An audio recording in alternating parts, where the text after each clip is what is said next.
in Vicksburg last year for the premiere of Tim's new book. Had a great time last year. It was my first time I'd been down to Vicksburg in probably 20 years, and I'd forgotten how beautiful the park is and how big the park is.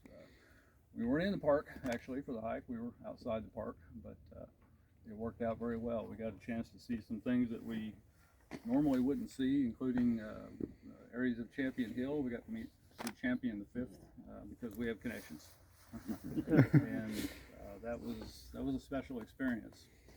But we're back on our home turf this year, and this is always a special experience too. Whenever we're out here, it's our 10th year. It's our 10th year going around with Tim, and I always look forward to these. They're great learning experiences. Getting out in the park, getting a chance to just kind of experience things and see the terrain and see what the soldiers had to deal with. It's a little bit different than when you're reading about it, but it's still very instructive experience to be out here. And of course, this year we have Epic Trek weekend, not just Epic Trek day. For those of you who are going to be with us tomorrow, we have Bjorn Skaptason with us. We'll be out bright and early tomorrow morning at 7 o'clock. And if you hadn't heard, we're meeting at Ray Springs. Ray Springs, or Ray Field down in the parking lot, which is just south of the church down here. So for those of you who are on that hike, we'll be with you bright and early tomorrow morning. And if you're not, definitely consider it because it's going to be very good. Bjorn used to lead hikes. Well, you were a ranger at the park for quite some time, and he used to be quiet. Hey, Perry, remind him about the time change too. Yeah. Oh, that's right. Yeah, we're fall back an hour. So 7 o'clock tomorrow would be same time. 8 o'clock for our bodies. Yep. Yeah, right. So if you forget to set it back, you'll just be early. That works good. Once again.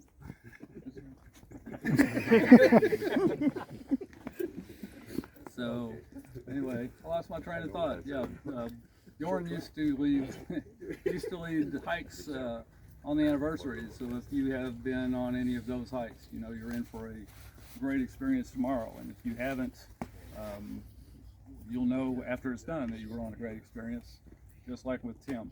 I think we're very privileged to have two excellent historians of the Western Theater and the Battle of Shiloh. And it's going to be a great weekend. I'm looking forward to it. So let's get going. Introduce our hike leader for today. He's a man who really needs no introduction in the Civil War community, so I'm not going to give him one. Ladies and gentlemen, Dr. Tim Smith.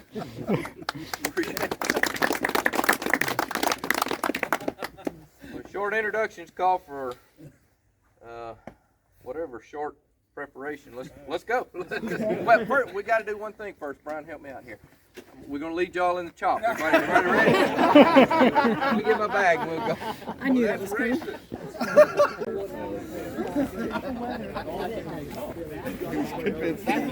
get everybody out of the cars. The other half Stuff. I've learned over the years, don't start talking in the parking lot for 30 minutes because people start doing this, and, all that kind of stuff. Then we'll get going. So we've made our first trek. All the way up here. Do that, Perry? I try to do better. That was a perfect introduction. But I do want to introduce just a little bit of what we're looking at today, Preston Pond's Brigade. How many of you are Preston Pond fans? You're a fan of anything.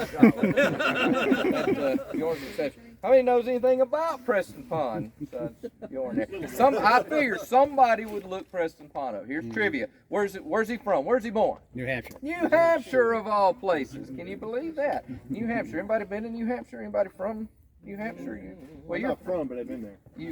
I lived very close to New Hampshire. You from Massachusetts? And I lived in New Hampshire for a couple of years. Okay, yeah. It's a really pretty state. We took the girls one year up to New York City and saw Times Square and got out of there just as quick as we could. But then we went on up to Boston to see the stuff in Acadia and all that. And one of my bucket list things is going to all the presidents' graves. And Franklin Pierce is buried in New Hampshire, so we hit Franklin Pierce's grave. And Calvin Coolidge's grave in Vermont. There's a cemetery out it's more isolated than Shiloh. It's in the middle of absolute nowhere. This old cemetery with these grungy old tombstones and all that. And right in the middle of the cemetery, you see these gleaming white tombstones with the presidential seal in it, you know, and that's Calvin Coolidge in the middle of Vermont. Why aren't we talking about Calvin Coolidge? Silent Cal, yeah. Silent for a long time. We're talking about New Hampshire. Preston Pond from New Hampshire moves down to Louisiana as a boy with his parents. Becomes a lawyer, I believe, and some of you looked him up know more about this than I do. But he becomes colonel of the 16th Louisiana, and that's how he gets here. Now this is his one shot at either fame or death, and he gains neither at Shiloh. And actually, he's voted out as colonel in the elections in May, when the Confederate Conscription Act and all that comes along in the early 1862. They take all those one-year regiments and make them into 3-year regiments and all that, and they have new elections for officers, and a lot of these colonels that were leading the regiments originally are voted out. You see this in a lot of Mississippi regiments actually as well. And so Pond is voted out. He goes home. I think he dies in like 64 or something. He doesn't last. He doesn't last long. 5 regiments, and we're going to deal mostly with 3 of them today. His original regiment, the 16th Louisiana, led here by Major Daniel Gober, which, if you've been in the Visitor Center at Shiloh, the flag, one of those flags, I forget which one, it's got the little thing on it that says captured by Major Gober of the 16th Louisiana, something. There's something referring to Gober in there. And you've got the 18th Wisconsin, Colonel Alfred Mouton. We'll talk a lot about him. You may have heard of his Lieutenant Colonel Major Bjorn. I'll depend on Bjorn a lot today. Is Alfred Roman, and if you're familiar with Beauregard, who Alfred Roman wrote the biography, supposedly. Beauregard wrote it, but you know, it's got Alfred Roman's name on it. So, yeah. So that's Alfred Roman involved in that. The 3rd regiment we'll deal with today is really a battalion, the Orleans Guard Battalion, which is one of these 90-day troops raised in, both the 16th and the 18th were raised in like September 1861. So the Orleans Guard comes along like in March as this crisis begins to unfold in the West. And it's one of these 90 days regiments that's brought up from New Orleans in Ruggles' movement northward to concentration at Corinth. The 2 regiments that we won't deal a whole lot with will be the Crescent Regiment, another one of these 90 days regiments, but the Crescent Regiment, famous regiment. Marshall Smith is the colonel of that. And then you get a Tennessee regiment thrown in with all these Louisianans. How they did that, I don't know, but they got mixed up, I guess, took a wrong turn somewhere. And the 38th Tennessee will be part of this brigade, and that regiment has a little bit more of a history with Shiloh as well. The colonel is a guy named Robert F. Looney. Anybody ever heard of Robert Looney? What did he become after the war? What's he involved at Shiloh with? Anybody know? He becomes one of the commissioners on the Shiloh National Military Park Commission. You have a Union Army of the Tennessee guy, Cornelius Cadle, a Union Army of the Ohio guy, Don Carlos Buell himself, that's Mr. Army of the Ohio, and then the Confederate representative is the 38th Tennessee Colonel Robert F. Looney, who's a big Memphis guy and had a lot of connections and so on. So Looney actually gets a lot of play out here on these tablets and so on. It's interesting, most of the tablets have just a couple of sentences of text, you know, and so on. But if you get to like a 11th Iowa tablet or a 38th Tennessee tablet or something, they got big long bunches of text. You can tell, you know, that they're playing up their own guys' regiments a little bit more. So that's the brigade. Very quickly, as we'll talk about as we get out here, the 38th Tennessee and the Crescent Regiment will branch off and go down to Owl Creek. We'll talk about that a little bit later on. So we'll deal mainly with the 3 major regiments of the brigade. All right, what we're going to do first, I always kind of like to tell you what we're going to do and then do it and then tell you what we did. You know, it's like writing. You know, you tell them what you're going to tell them, and then tell them what you told them.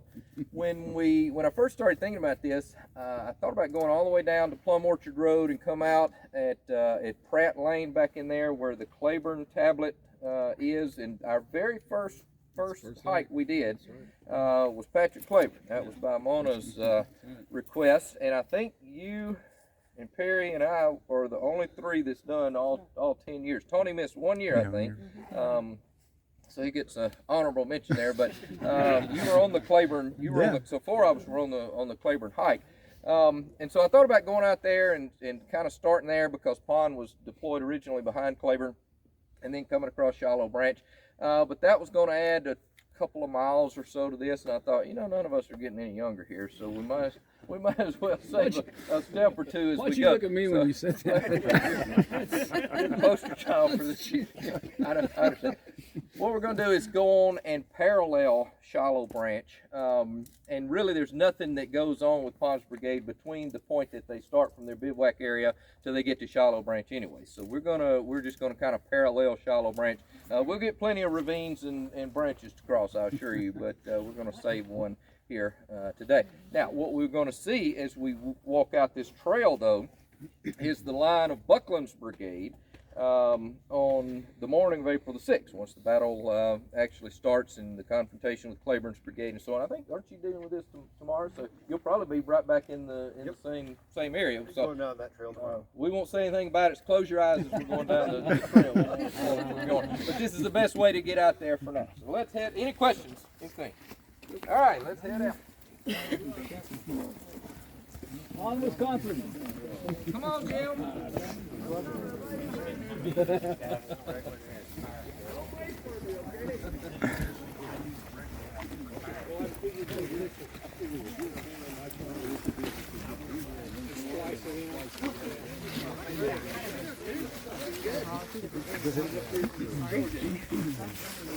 They literally.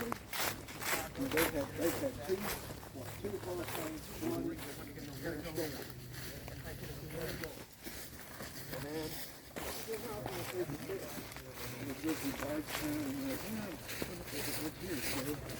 Kept going, all of a sudden around I-65 and went, hey, you know, if I can cross the Ohio River by 5, we'll be back home by 10:30. Yeah. I just made it a day trip. Bart's trying to get some footage. Bart's trying to see the milk.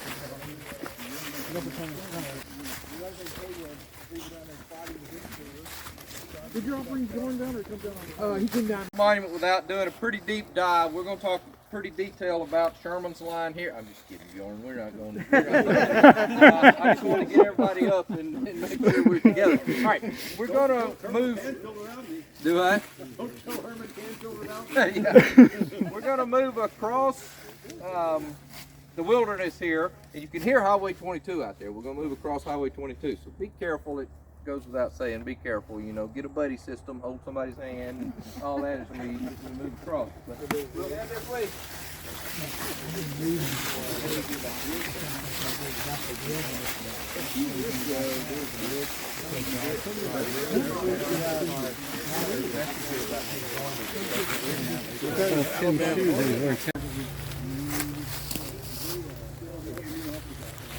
It's me 3 a.m. with a hammer outside the tent in the tent peg.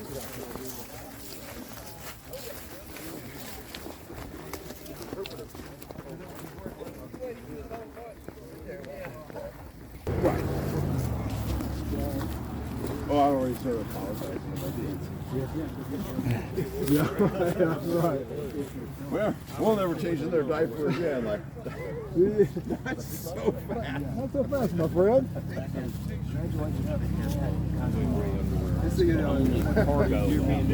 You got to wear gray the first day and blue the next day.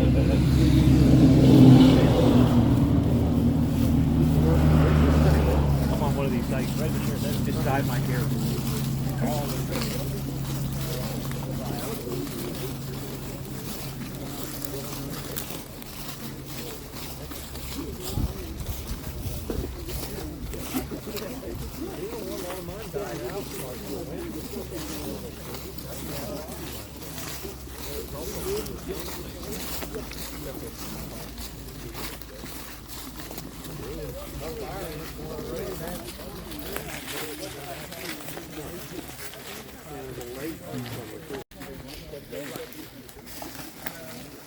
I guarantee you I've never been here right up on the road here.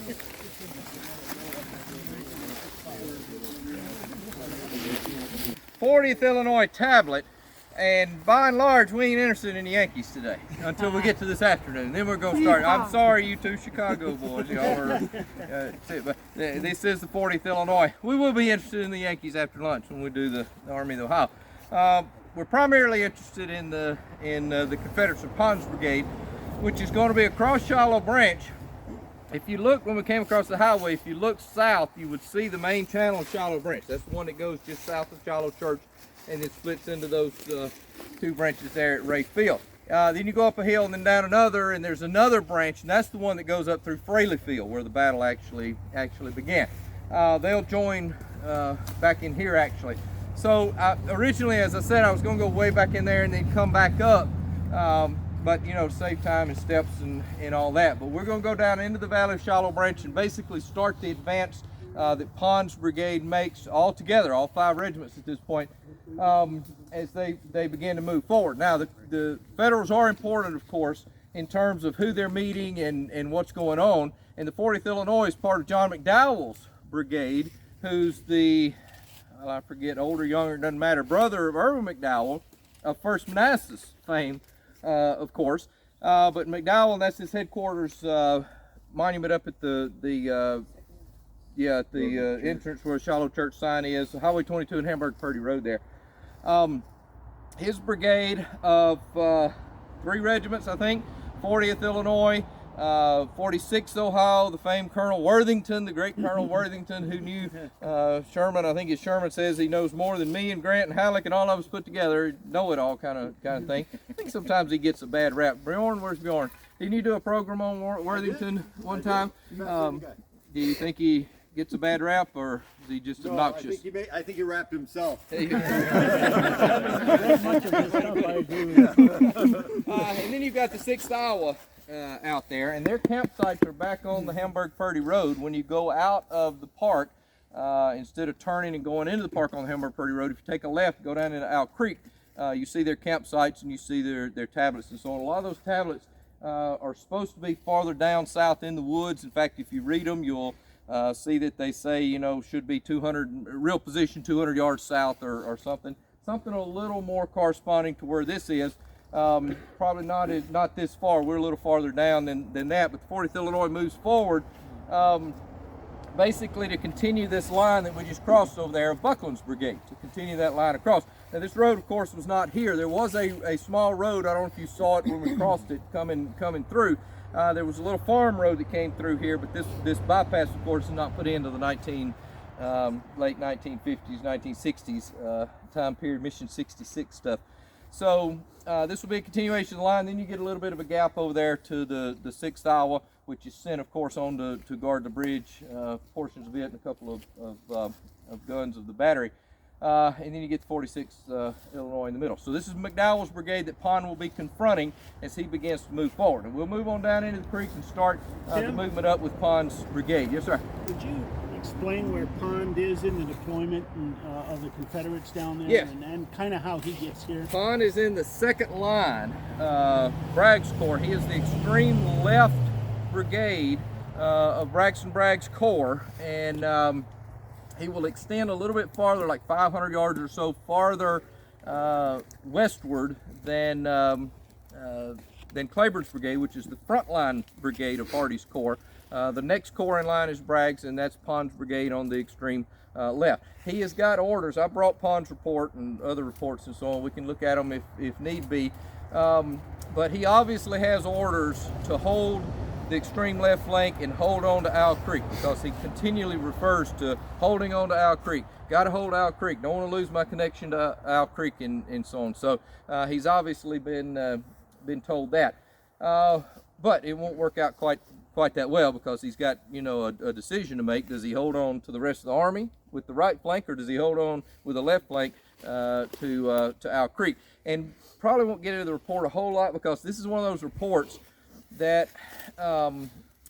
we've got the tablets on the field, and we know where the commission marked Pond's positions, and we know what they say happened and so on. But reading the report, it's one of these things that, you know, Pond says, well, we moved forward a little bit, and then we moved over this way, and then we fell back a little bit, and then we moved forward a little bit, and then boom, at 4 o'clock in the afternoon, so-and-so. And like, okay, well, how do you reconcile all, you run into this, I'm sure, all the time.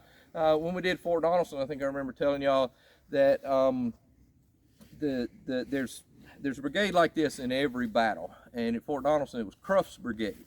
And literally reading that report, it's we moved over here, and then we moved this way, and then we moved back over here, and then we moved forward, and so on. And then we got back to where we started. And you're like, where on earth did they go? You can't tell anything about where they were. And the first part of Pond's report is just a little bit like that. So I think it'd be, you know, a little more confusing than helpful to get his report out and all that. Later on, when we get to where we know he was and where we know he was in the report and so on, we can get it out and give you kind of his words just a little bit. But Pond is the second brigade in line, and they won't move forward about 8 a.m. when Bragg is called to move up reinforcements to help the stalled effort of Hardee's Corps that has run into Shiloh Church, Shiloh Branch, and the Shiloh Church line there. All right, let's head on out.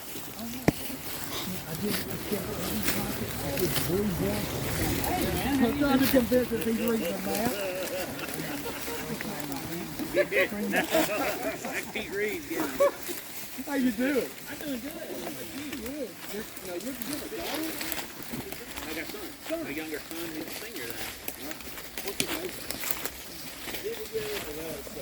Visual meeting. My daughter finished there, and my son finished there too. In the last couple of years.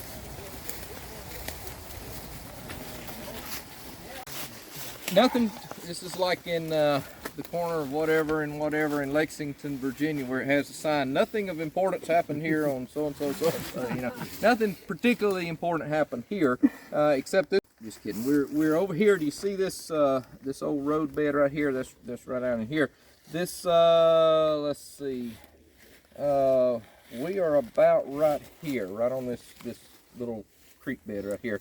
And we're going to move northward with Pond. We're going to cross over this and move northward. That's but what I was yeah, you see on this map, you see Pond, see Shiloh Branch, and this little branch that comes off right here. Pond will be up over in this area, and we're going to move forward with him toward the Hamburg Purdy Road and the Union camps here. But one of the reasons to bring you here, here's your map. I always like to show y'all things that most people don't normally get to see. The problem after 10 years, Perry, we're running into is we've seen just about everything that there is to see, even that most people don't get to see. But since we're over in this area, I thought this would be a good chance to get over on some private land. Who's from Tennessee and deer hunts? Anybody? Has deer season started yet? The gun season started today. Okay. Be careful. Be careful. And in this area, it's supposed to be muzzleloader, but they can use rifle because of CWD. Yeah. They're just trying to kill. So it's Get rid of deer. Yeah. Okay. Okay. So anybody got orange? Come to the front. Mike, you come to the front. No, seriously. I taught you. If you look, you see the fence right there. This is the boundary of the park. Or I'm assuming that's the Cow on your back. that would be. Oh, he's got his orange hat on right there. Now I talked to the landowner, and honestly, anytime that we go off the park on any of the private land around, I always talk to the landowners, and they're always very kind and say, sure, certainly, absolutely, be fine. Just watch the hunters, you know. You're like, okay. But I did talk to the landowners, so on. But what we're going to go see really has nothing. Well, it does have a little bit to do with Pond, in that 46th Ohio will be confronting Pond as they begin to move forward. But what I'm really looking for, and you have to bear with me a little bit, this is one of the least traveled areas that I've been out in, have been out in it before, and have been to what we're going to see over there. But it's been probably 20 years or so, and things change. So it may take me a little bit to figure out exactly where I am and so on.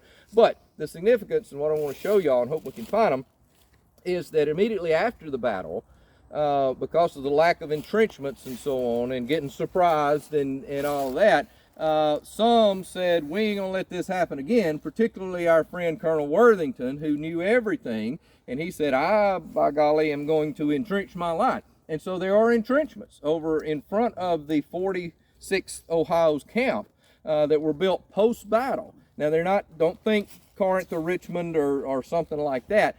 In fact, unfortunately, the landowner told me 20 years ago, and he's still alive, talked to him not long ago as well, but that he had a bulldozer in there, and before he could get to him and say, no, don't do this, they had bulldozed some of the trenches down. So they're fairly small. Don't get, you know, excited like you're going to see big, huge entrenchments or anything. But I'm hoping we can, you know, in 20 years later, who knows what else is gone. So, but I hadn't been out there since, but I'm hoping we're going to be able to find it. So we're going on private land and look at a little bit of that as we move forward with Pond's Brigade. So I thought that would be kind of interesting for y'all to see. Well, it's done this a lot. There's some new people that have never been here before, so everything's new to them. Oh yeah, everything is new to folks that hadn't been here. So How would you orient the map? This way or this way? that way. That's north. that's that way. north. Okay. Exactly. Yeah. And it may be. We'd have to look at a compass. It may be not just straight that way. I think maybe a little bit that way. But yeah, the map would orient that way. So Okay. Pond will be coming back from my rear and moving like this. All right, let's cross over here and see. Watch your step.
Place over here. We have, but really,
Go ahead.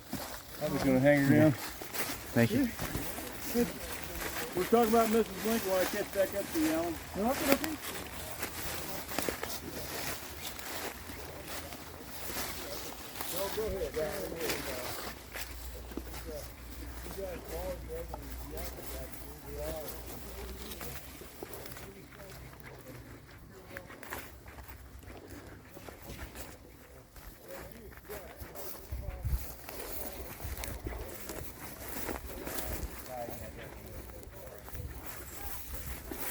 To go through the sage or go around. I don't guess it.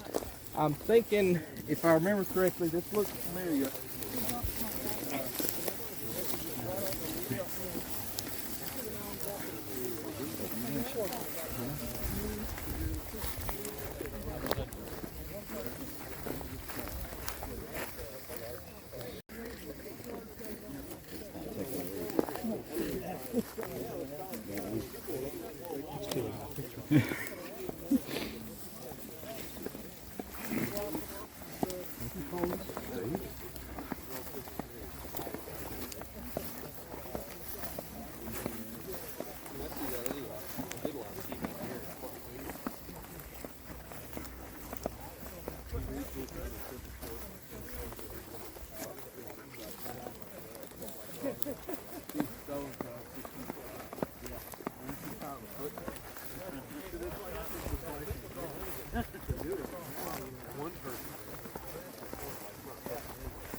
Really good view of Shiloh Branch and how defensible this plateau is up here.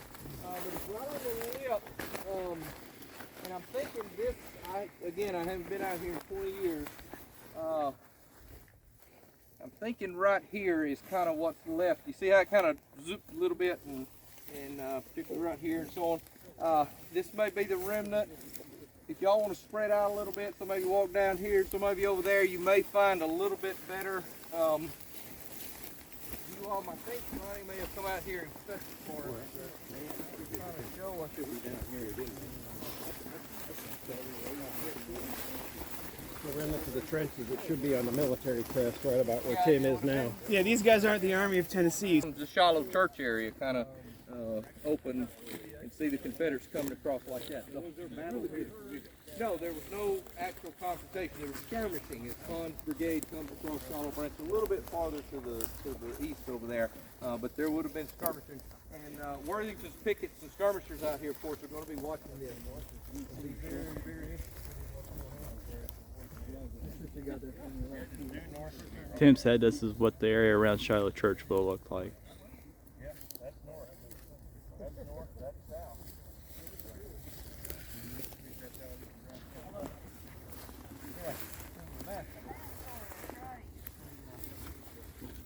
Kind of for algebra this year.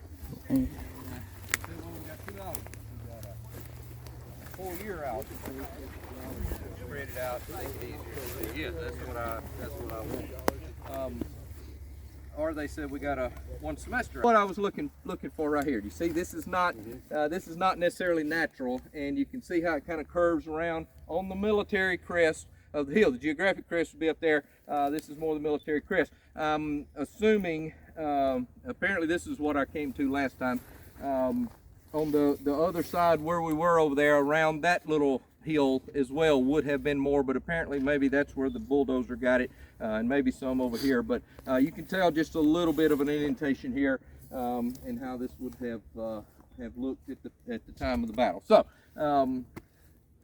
not much to it, but something most people don't normally see. So at any rate, let's head back to pick up Pond's brigade. Yes, John. Would this have been the same position that Worthington's skirmishers engaged with Pond's skirmishers? Would there have been low-level shooting here? Yes, there would have been skirmishing. Now, whether they're down in the valley or on the hill, of course, again, these earthworks were not here at the time, but whether they would have been on the military crest, or who knows, these are green folks on the military, on the geographic crest. Who knows? Who knows where they would have been? But yes, there would have been some skirmishing out here, long-range skirmishing, but no assaults or anything like that, like we see over at Shiloh Branch, because it takes a little while longer for Pond to move around here. He doesn't get started until about 8 o'clock. And then I think when we get to the tablet up there for Pond, it'll say, if I remember correctly, not a lot of fighting here, not a lot of resistance, and that kind of thing, and so on. So. Yeah, not a lot of fighting out here, but Pond definitely moves through this area, probably a little bit farther to our east rather than specifically right here. But somewhere out in here, this is a good place to go ahead and mention it, I guess. They're very worried about the. Well, I'm falling down in here. You can tell it's going down something. They're very worried about the Owl Creek Bridge. Which is basically the same place it is now, somewhere down in there. In fact, they mark, there's a tablet for the 6th Iowa down in there. In fact, some Confederates have come up, I think it's Wharton's Texas Rangers, come up on the west side of Owl Creek and break their way through once Pond sends, first of all, I believe it's the 38th Tennessee. I may have that wrong. Either the Crescent Regiment, 38th Tennessee, one or the other, goes first with a couple of guns to Ketchum's Alabama Battery. I forgot. Where's our Alabama folks? I forgot Ketchum's Alabama Battery. They're involved in this as well. We'll mention them more later on. But they'll send one of those regiments, and then they'll send the other one over there. So they're very worried about blocking off this access route into the Union campsite, and this is where basically the moving away of those two regiments occurs. The breaking away occurs, and they won't be with them really for the rest of the day. It's a good thing they're worried about that, of course, because that's the same Owl Creek Bridge that Ambrose Bierce gets hung at. No, I'm just kidding. It is, however, the Owl Creek Bridge that Wallace, if he continued on, would come in there and actually thinks he's at, when he turns around, he thinks he's at Owl Creek. But they take him later in 1901 and say, no, you were actually Clear Creek. No, I was at Owl Creek. And so they take him out here and they show him where everything is and how far, it was to where he thought he was. And he finally admits, and for Wallace to admit anything, that he had goofed up was amazing. But he finally admits, no, I wasn't at Owl Creek. I was at a different creek. So that bridge is one of the three access points into this cul-de-sac where the Union forces are camped, other than the gap between Shiloh Branch, or between Lick Creek and Owl Creek. And Owl Creek is just we're going to see it when we go up to the road. We're going to walk down, just for those of you who never been out here, never seen it. We're going to see the valley of Owl Creek out there just a little bit later. So we're, again, on the far left flank of the Confederate Army here. All right, any questions here? And this is about what time of day? So it's real early yet. Yeah, it's 8:30 or so. They're just kind of getting started over. Yeah, well, Claiborne first makes his attacks around a little bit before 8:30, and so on. So it's just starting to get engaged over at Shiloh Church. They can hear what's going on. But they can definitely hear over there, and that's why Pond. You get to, I don't know if y'all are interested in boxing, I'm not, but sometimes you get boxers that come out, and I mean, they're just swinging like crazy and all that, and some you just get out there and they're just dancing around, float like a butterfly instead of sting like a bee kind of thing. And that's kind of what MacArthur and Pond are doing. They're just kind of feeling each other out. They're not real interested in getting into too much trouble out here, because they realize the bulk of both armies are back that direction, and we're just kind of out here on the periphery, so we better move slow and we better be careful. Where we're standing is where the Crescent Regiment and 38th Tennessee was, or are they farther that way? Oh, they're farther to the west, kind of the northwest out here, at the Owl Creek Bridge eventually. I got you. Yeah. And Pond, probably the bulk of his brigade will be a little bit farther to our east. But I just want to bring you out here and show you kind of this. So, all right, let's head on back.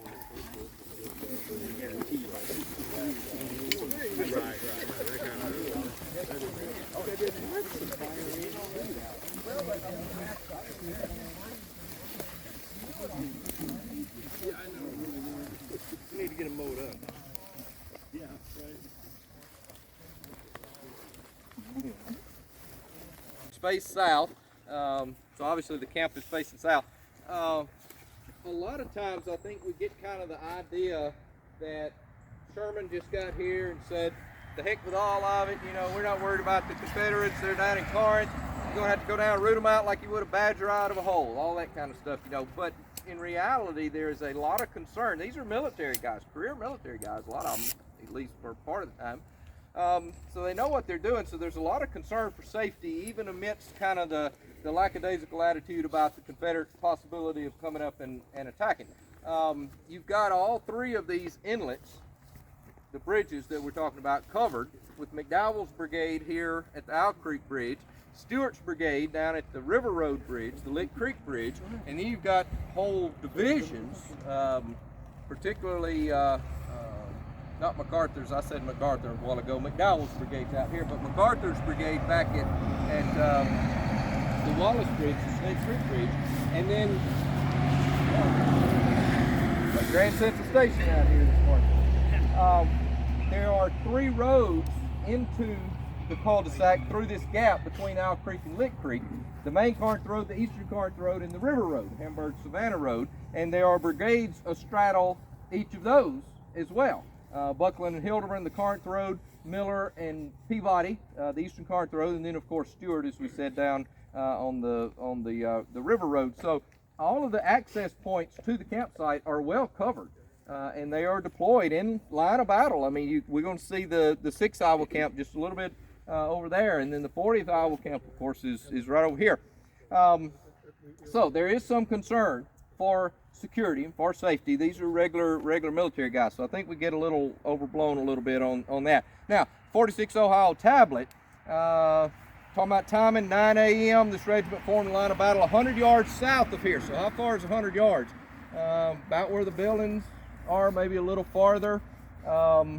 Its skirmishers only had been engaged when at 10 a.m. it was ordered to join its division on the Hamburg-Purdy Road. It was next engaged on the west side of Crescent Field, and we're going to go there next. So everything mostly happened farther up where we obviously just were. Now, we're going to walk kind of to the crest of the hill here a little bit where you see that log truck coming up. Probably won't go that far, but we're going to get a view of Owl Creek. You've gotten a good view of Shiloh Branch down there. We're going to get Owl Creek over here, and then we'll come back and see Pond's tablet. You see that red tablet right there? That is Pond's tablet, and we'll talk about that when we get there. So let's just walk down the road just very carefully here.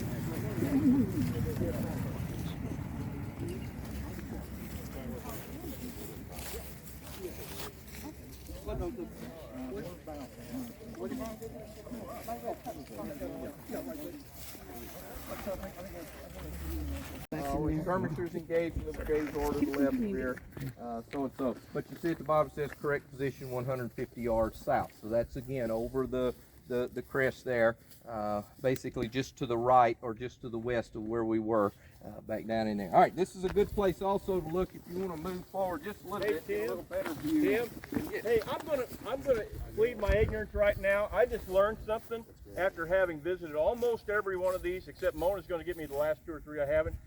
I didn't realize there was numbers on the back of these things. They correspond. I matched them up. I matched them up with what they said with the map. Yeah, a lot easier with the numbers. I'm an idiot. I've had many moments in down this road, I don't know, but that is the valley of Owl Creek, and that's where the bridge is obviously now. Now, where exactly the bridge was in 1862, I couldn't tell you, but in the very general vicinity there. And so, actually, there's I think you see it, but there's a tablet down there that the park has just put up recently. You can see it from up here, maybe. A couple of companies, I think of the 6th Iowa, and one gun of Bear's battery was sent down there to guard that. But obviously, once the Confederates start moving forward and getting in their rear, they're going to take off and get going. That's where the Texas Rangers will come across. This is also the bridge, obviously, that Pond will dispatch the 38th Tennessee and the Crescent Regiment, 2 guns of Ketchum's battery, to move over here, and they guard that bridge for several hours till about noon or so, actually, just kind of sitting there, and nothing ever happens, and later on they march in, and we'll talk a little bit more about them a little bit later and leave that bridge uncovered. Now, what would have been interesting, of course, is if Wallace had continued on, and if they had stayed there, you know, there might have been a little confrontation here, but both of them go in the opposite directions then, and what's the old saying, if ifs and buts for candy and nuts, every day would be Christmas, right? Didn't they get pretty close? I mean, I remember our Lew Wallace hike from several years ago. It's miles. It is? It's Okay. probably 4 or 5 miles. That's the From difference here. between Owl Creek and Clear Creek. Yeah. But that's the valley of Owl Creek. That is the extreme western parameter of the battlefield. Does everybody know where we are? Do we need to get the map out and show everybody, or do you kind of? Right? We're in Tennessee. Yeah. That's west, probably more, I would say. Oh, we get our compass out. Northwest. Westish. Yeah, westish, definitely. It's a little northeast. Yeah, north is that direction, so west is kind of that direction. So Pond, west northwest left edge against the creek. Not physically against the creek, but on the lip, because you don't operate a whole lot down in that low ground, especially with it being so wet and so on. You operate on the high ground, covering that low ground. So about where we are. About where we are, yeah. So, but you can tell the distances. He doesn't have enough men to connect with the Army and all the way to Owl Creek. So he's in a conundrum the whole day. So, all right, let's head back and see Pond's tablet up there.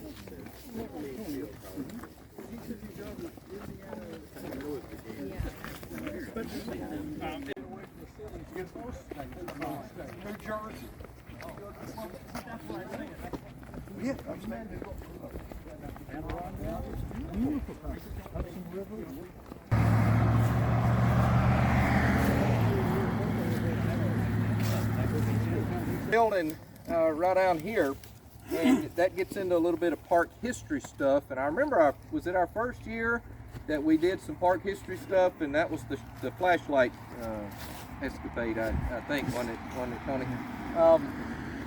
At any rate, hey,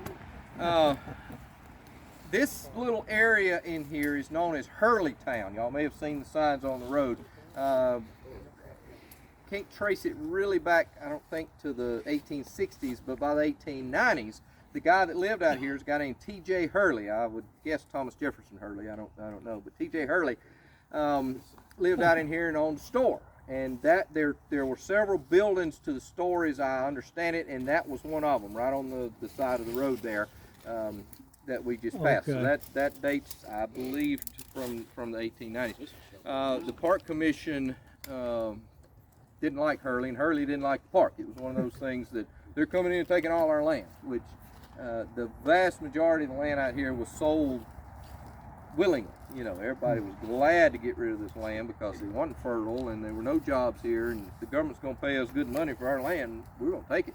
The biggest piece of land that was taken in court proceedings and all of that was actually Pittsburgh Landing, and the family wanted some unreal amount of money, like $25,000 or something, and the park was offering like, I don't know, $2,000 or something like that, and they settled on like $6,000 or something. But it went to court and all of that, and I think that's kind of where there's a lot of still in the area. You know, the government took our land from my granddaddy and blah blah blah. But if you look back at the record, Granddaddy willingly sold and was probably glad to do it, you know.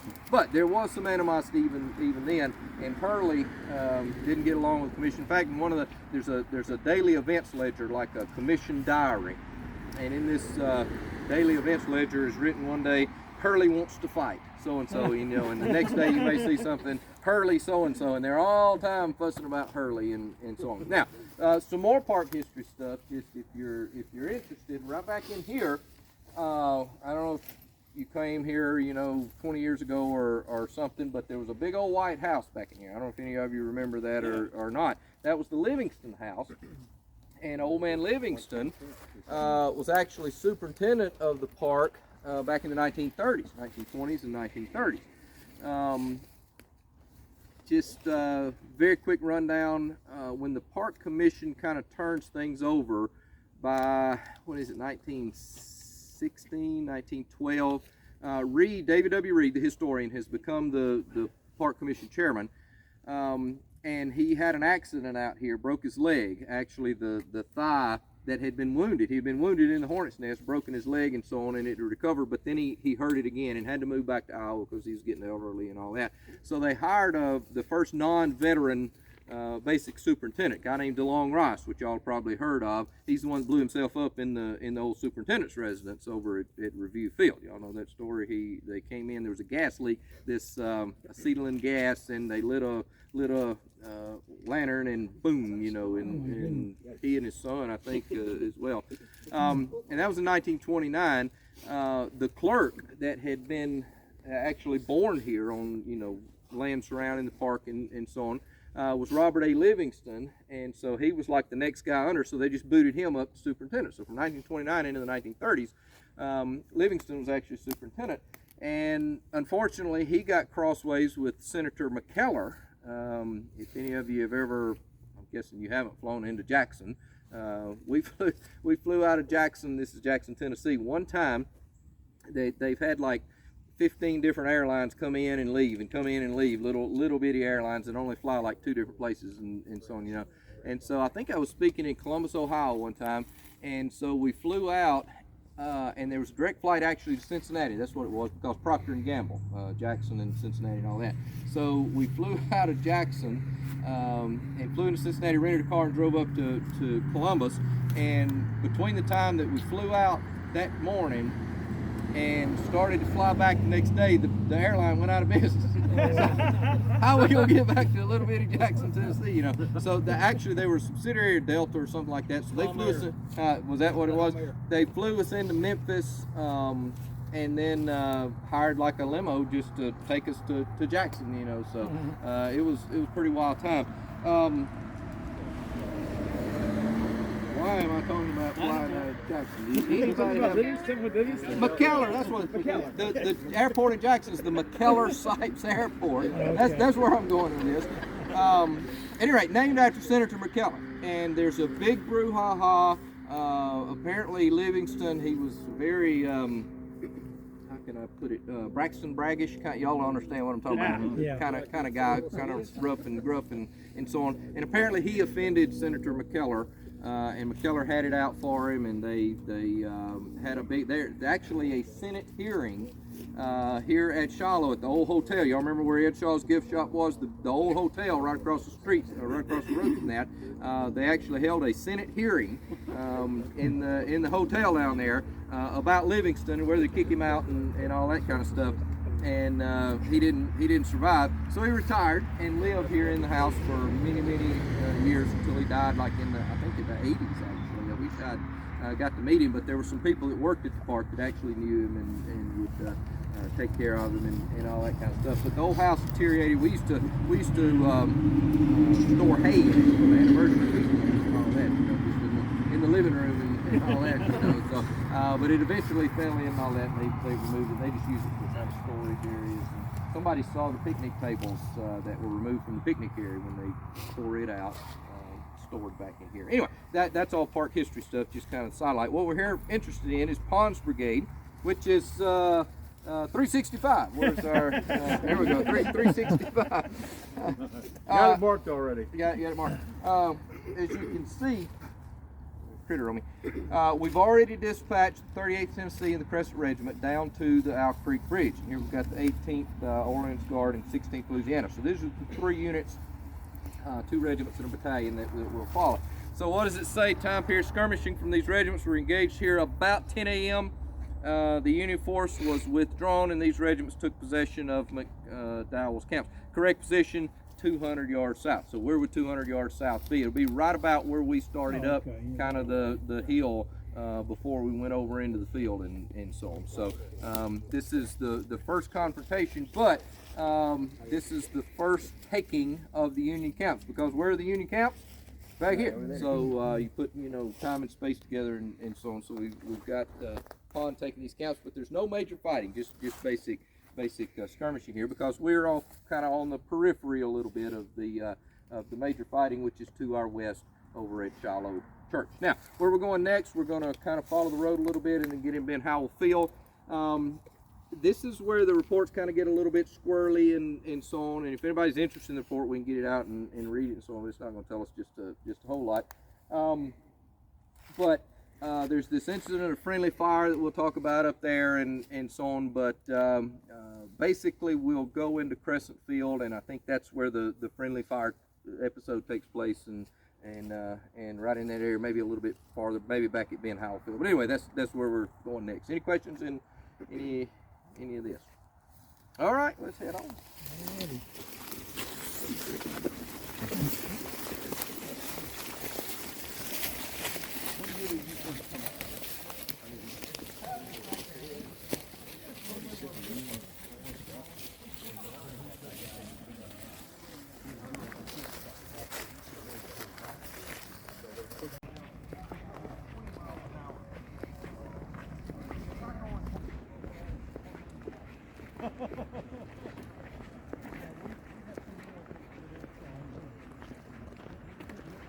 Door. No. There's one door No, he at the wasn't at Jefferson Camp Davis He was in the penitentiary. Where the Ohio Is the Penitentiary. door still there or something? It is. He If took you me go by there today, it's the Blue Jacket Stadium.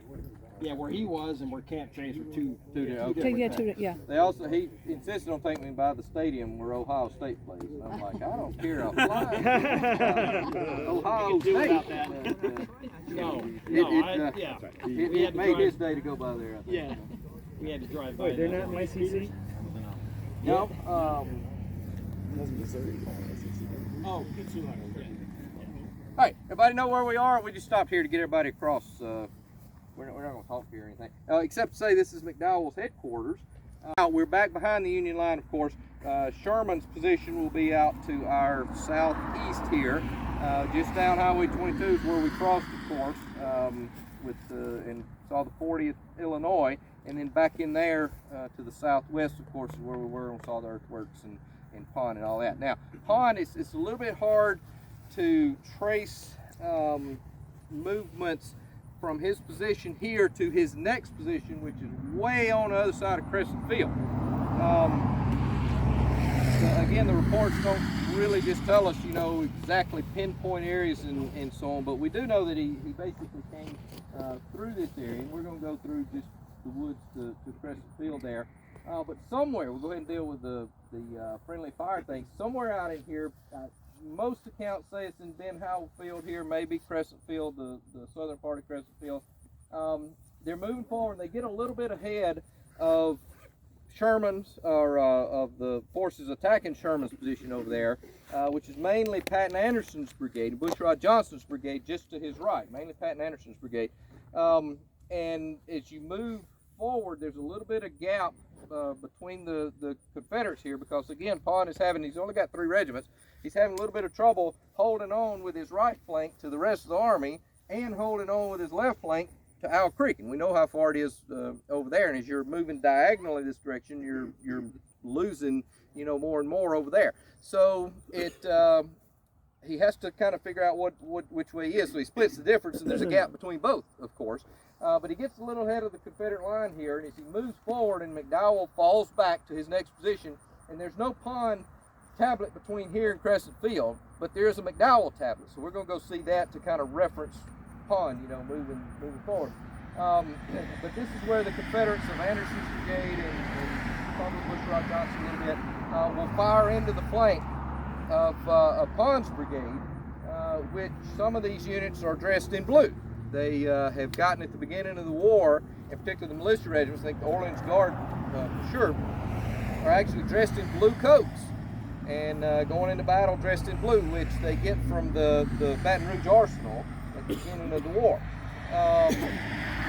When you go into battle in blue, anybody in gray is going to shoot at blue, right? I mean, don't we all understand that blue's Union, Confederate, gray, or homespun, or whatever? Well, that's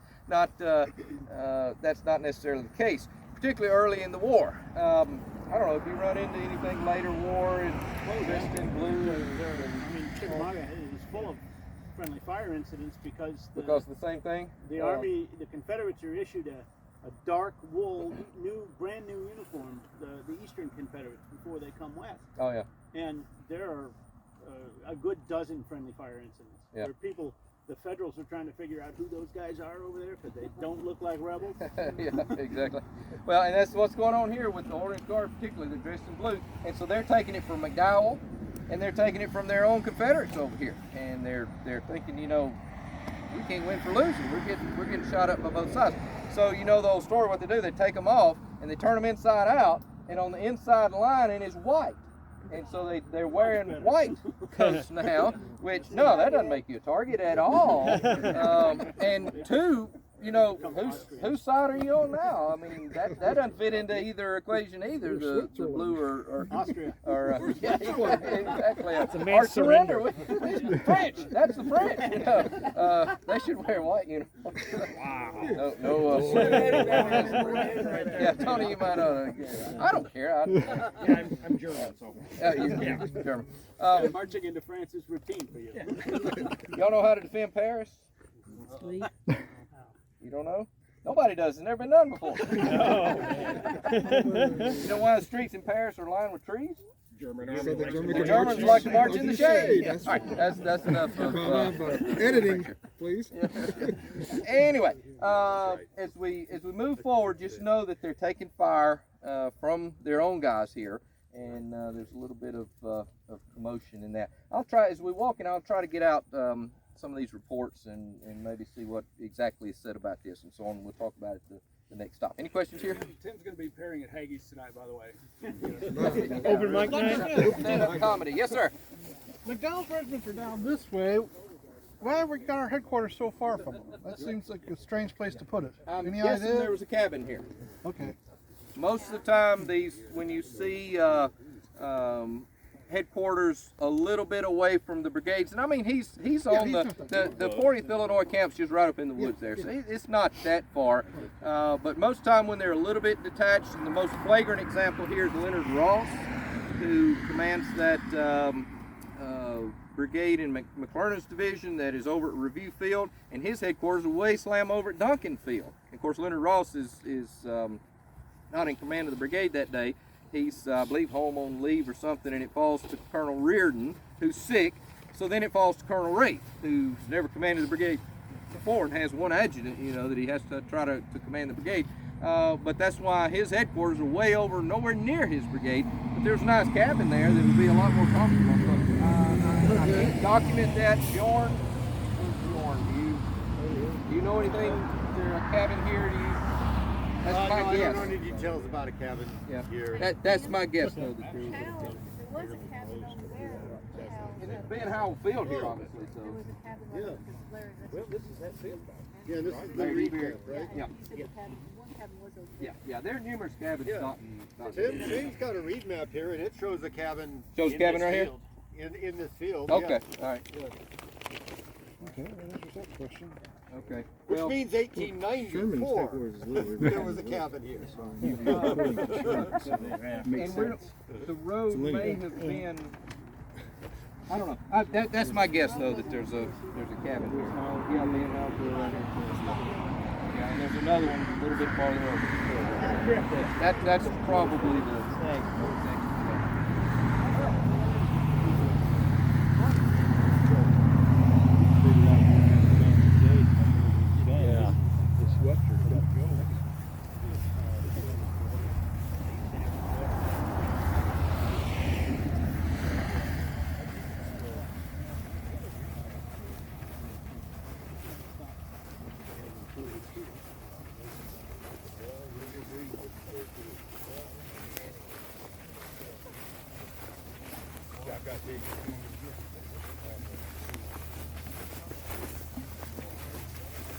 I don't know how, I can't figure that part out.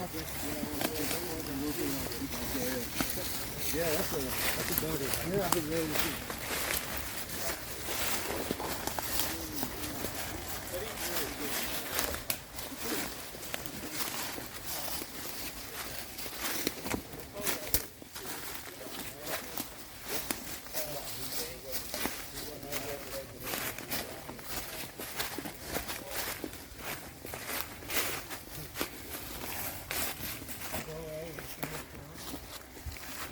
He just showed up to their office and said, I want to play in LSU because I'm not going to start. He started there. Yeah, he did. So I watched every one of them.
He recognizes those guys. They were in camp together.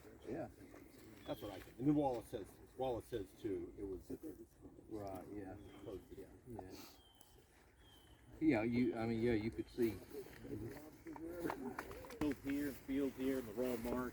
But this terrain in between, with, you know, not really hardly any peripheral vision or whatever. Is that indicative of the areas between the fields and farms? Probably so, in the creek bottoms.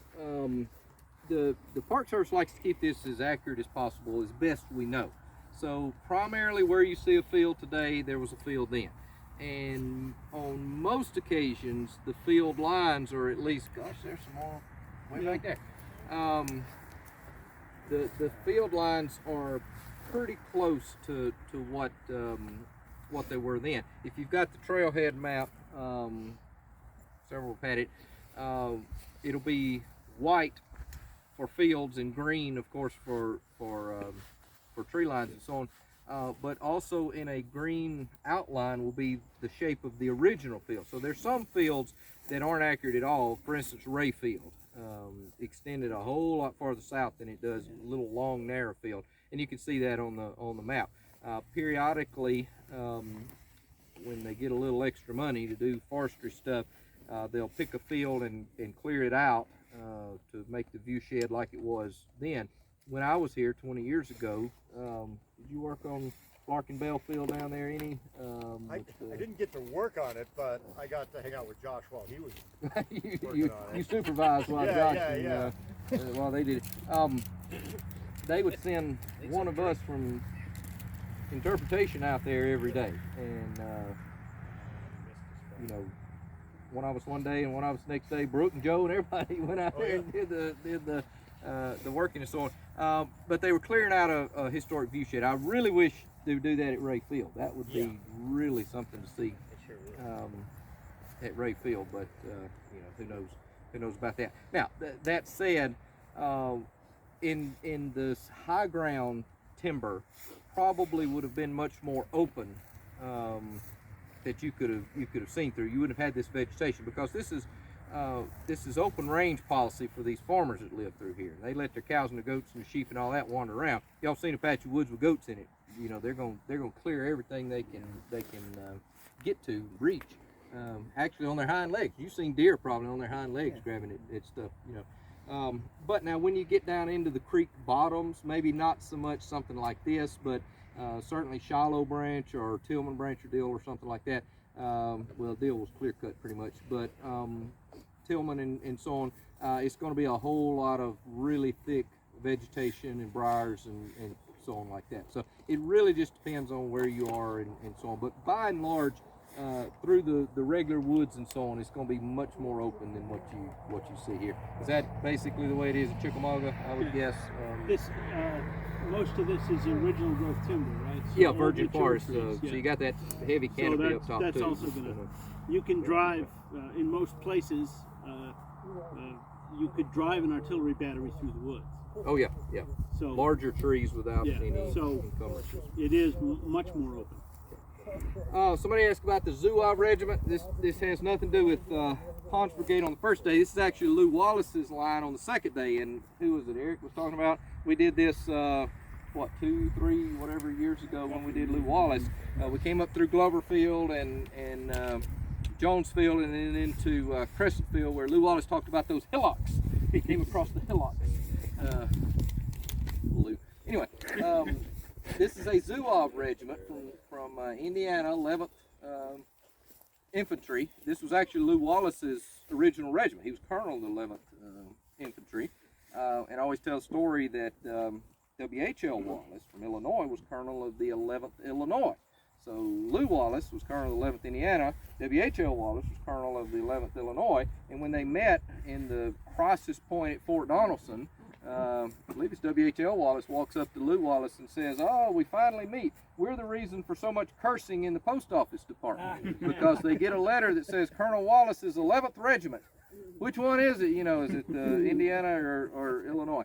A Zouave regiment is one of these regiments that has been trained in the kind of the French scatter tactics a little bit, the skirmish, you know, lay down and load and all that kind of. They're different tactics and so on, and they're the ones that wear the baggy red pants and the fezzes and crazy outfits and all that. what did Adley Gladden say, that you could always tell a Zouave because he's got 2 yards of red flannel and drunken Irishman or something. yeah, drunken Irishman or something about a drunk Irishman. So, anyway, that's what a Zouave. They're specially trained for certain type of activity and so on. And you get a few regiments here. The 11th Indiana, 8th Missouri is a Zouave regiment, and that's probably their tablet. I didn't look as we came by, but they're in this same brigade here.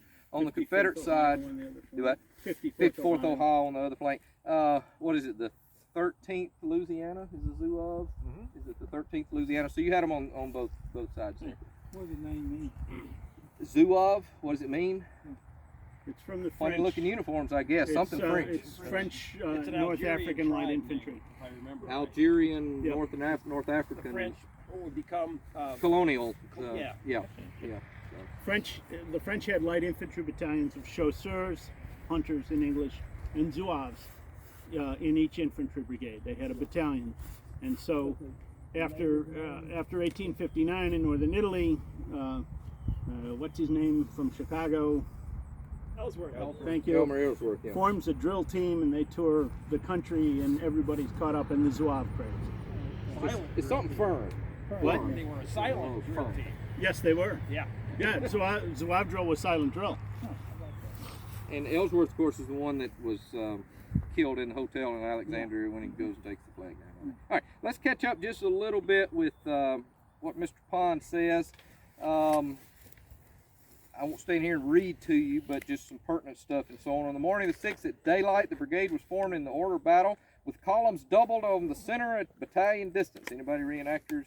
You know, there's certain, you know, you have the line of battle, which everybody thinks you're just in a line of battle, but most formations apparently are more in columns, and you can do columns of companies, you can do columns of regiments. Apparently the brigade was in double column of regiments, and the Orleans Guard in rear, and moving forward. At any rate, the right resting on the left of General Anderson's brigade, with the left extended toward Owl Creek, crossing the left of General Hardy's line about 500 yards to the rear.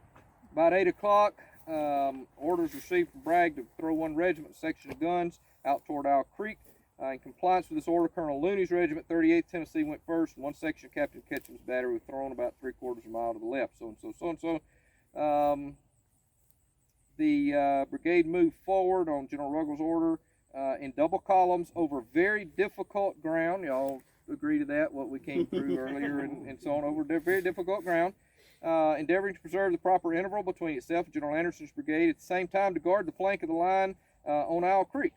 So he's torn on which way he goes. After advancing about 600 yards, the brigade was halted near some small houses, the large field on the left, and also from a similar field on front. The enemy skirmishers being seen toward Owl Creek. Colonel Looney's regiment were again sent to the left.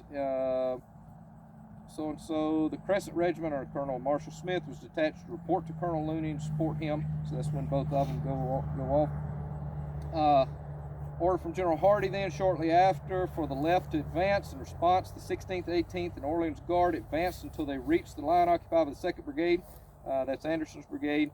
Was engaging enemy in the camps. That's back here. The camps having been carried, the whole line advanced through a narrow strip of woods and across a wide field until we reached the main and last camp of the enemy. Now he talks about the main and last camp of the enemy. The next campsite from here will be Marsh's brigade, just to your rear. But that's not the last camp, and he goes on later on when he's talking about Jonesfield. We can pinpoint that, and he talks about another campsite. So what he means by the last camp of the enemy, and then he gets to another camp and all that, you know, it gets a little bit confusing. But he does talk about when nearly across the field a deadly fire was received from our own forces on the right, killing and wounded several of the 18th Regiment Louisiana Volunteers under the command of Colonel Mouton. We were thrown back about 100 yards. And we'll pick up with the story a little bit later. I think, let me see, I think it's the Orleans Guard, Leon Quiros, I believe is the,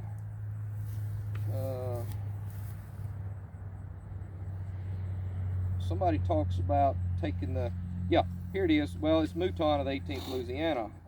Anxious to intercept them, I rushed on it double quick, but unfortunately our troops on the right mistook us for the enemy. owing, I presume, to the blue uniforms of a large number of my men, and opened on us with cannon and musket. This impeded my progress and brought me to a halt until a staff officer signaled to our troops to cease firing.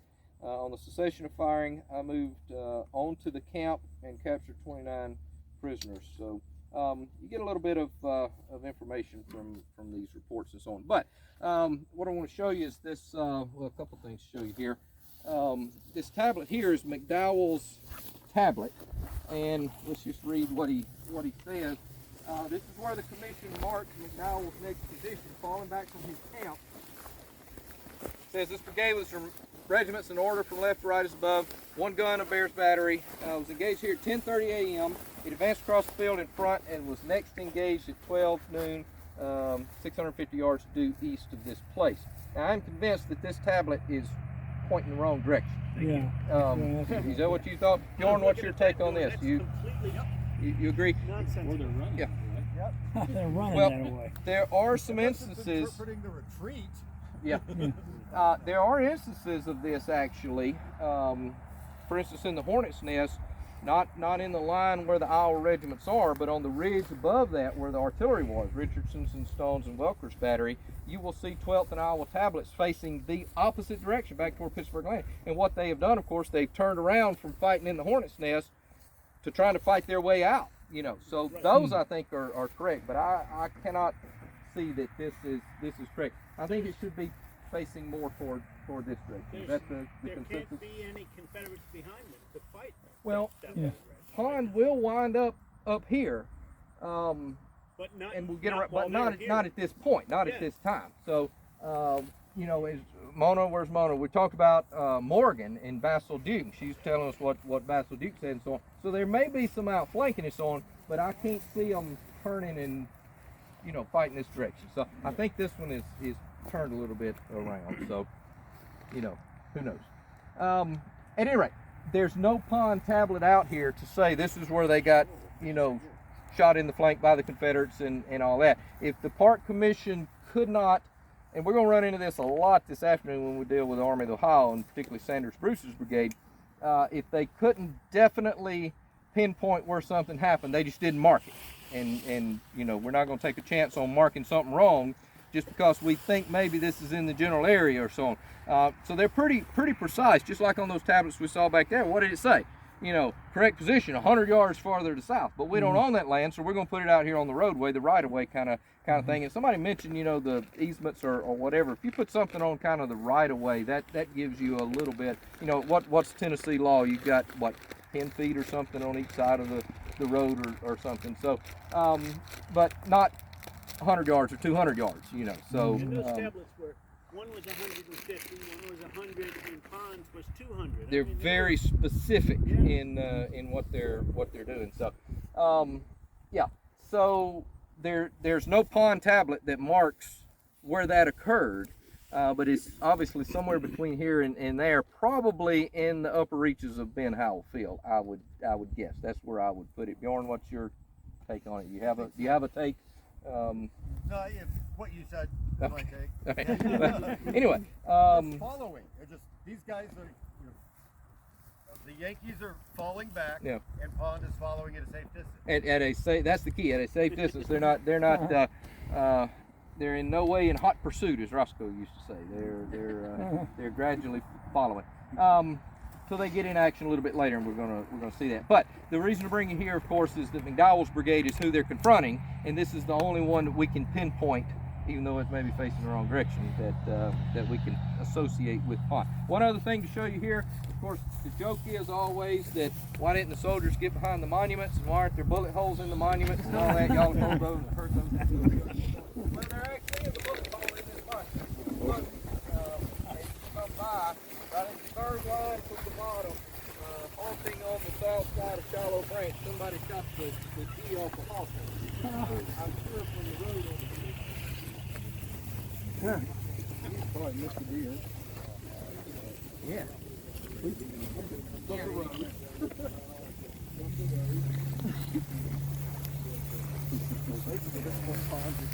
way, man, but not too fast. I'm not waiting.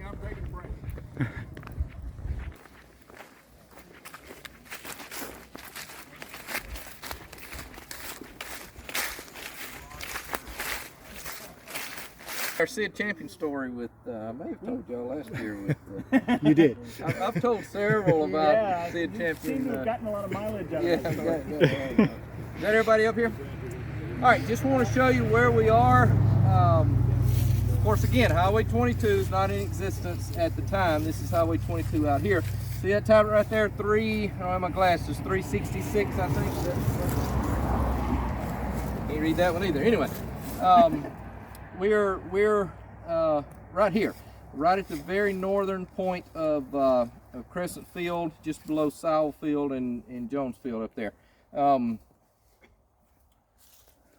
The thought crossed my mind of just jabbering on to see how long you would stand there and hold that up there. This is like Moses. We're gonna have to help him hold his arms up, you know. But don't worry, I'll let you know when I'm mine. that's fine. That's basically all I wanted to show. But to put in context what's happening here, of course we can read it, but that doesn't tell us a larger picture. These regiments and battery were slightly engaged here from noon to 2 p.m. April 6, 1862. Pond's Brigade was again engaged here on Monday, April 7th. So what the gist is, as they, we're till 2 o'clock here. So we have spent much of the day doing what? Doing nothing much. We hadn't done much of anything. We have captured several camps, of course, but followed up the retreating Union Army. And in reality, Mcdowell hasn't done much of anything either except retreat.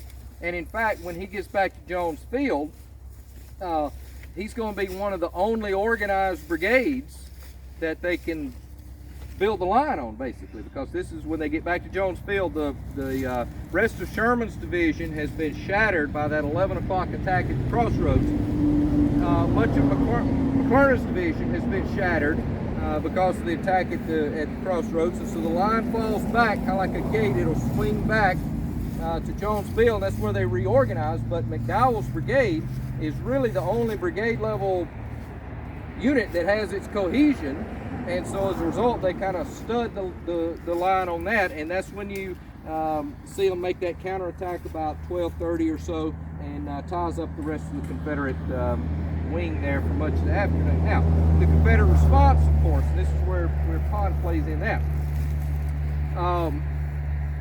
As the Confederates counterattack the counterattack, basically, and begin to drive Sherman and McClernand back again to Jones Field, which we're going to reach next across this ravine here. The heaviest attack and the heaviest blow comes on the extreme left, which is where Pond will be. Actually, Pond is a little farther than the main blow. The main blow will be Trabou's brigade, and also Claiborne. You remember when we did Claiborne 10 years ago, we came right down through there, and there's a really pretty harsh ravine down there, you'll see. Squirrel eating nuts up there, I guess. But the Confederate left is basically going to slam into the Union right that has just counterattacked and drive it back in kind of this L shape. And if you look at where the Union line is marked out there, I always carry Gettysburg folks out there and say, we got a fish hook too. It's a hook there, just right by, right up from the big burial trench, the 81st Ohio Monument, and so on. You can see the line. There's a Confederate burial trench down in there as well. That's where Trabou makes that famous attack across the ravine there. Claiborne on his left, and then Pond on his left. So that's the movement that we're doing. But Pond is so far on the left that he doesn't get, as it said on the tablet, engaged too heavily. But they are engaged. So as we move across, that's what's going on. We're on the extreme left of this Confederate counterattack against the Union counterattack that's taking place, and all this rages all afternoon. So the contact is made here 12 to noon or so, and it'll take us a couple hours or so to get on to Jones Field and start through Tillman Branch, which that action starts about 4 o'clock or so. So that's basically what happens. Clear as mud. Everybody understand? Or totally confuse you? We're on the extreme left of the Confederate counterattack as we continue the drive basically toward Pittsburgh Landing, which we're not supposed to be doing. Yeah, here's the fish hook here with Confederate. Here's Pond on the extreme left, Claiborne, Russell, and Trabou making that assault across this ravine. Yeah.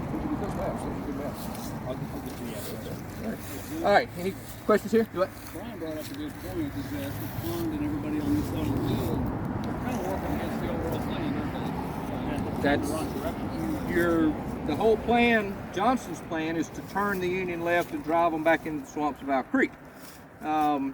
Several, in fact, Ruggles stated the night before, I don't think they're going to swing that way. I think they're going to swing the other way. And so Beauregard really is pushing this direction rather than Johnston pushing that direction. So they're working almost at cross purposes, you know, driving them in different directions, which gets into the whole unity of command thing. You know, who's actually in charge of this? And in reality, it's Beauregard really more in charge than Johnston is. Johnston has gone to the front and is basically leading by example on, you know, the brigade, maybe at times division level, whereas Beauregard's got more of a concept of really what's going on, and they're pushing exactly the wrong way here toward Pittsburgh Landing. Well, I was just going to say, I've always said if you push them into the river and destroy them, that's fine. That's good.